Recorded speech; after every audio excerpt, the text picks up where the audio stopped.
Welcome to our channel. Today we how to deploy Pfizer shares for healthcare investments, complete guide step by step clearly.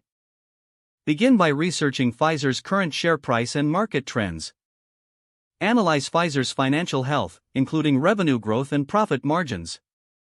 Review Pfizer's recent developments, such as new drug approvals or partnerships. Evaluate your investment strategy and risk tolerance. Decide on the number of shares you wish to deploy for your investment.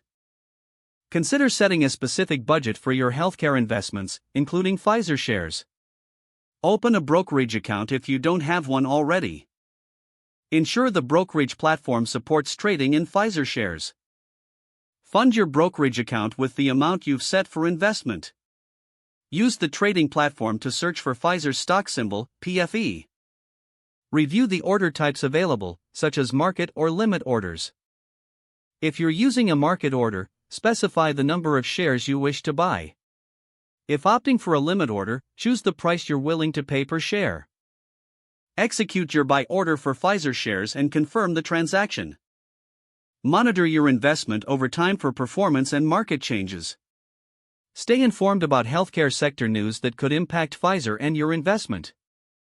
Consider setting up alerts for significant price changes or company news. Review your overall investment portfolio regularly to ensure it aligns with your goals.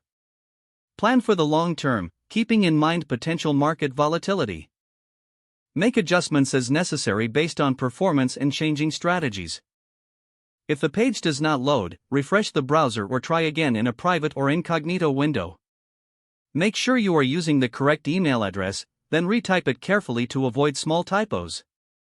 If your password is not accepted, use the reset option and create a new strong password you can remember. Check your spam folder for verification or security emails, then complete any requested confirmation steps. Enable two-factor authentication if available to improve account security and reduce unauthorized access risk. After signing in, review your profile details so your contact information and settings are accurate and current. If you see an error message, note it down and try again after restarting your device and internet connection. Log out when you finish, especially on shared devices, to keep your account and payment information secure. Don't forget to like this video and subscribe to our channel for more step-by-step tech guides.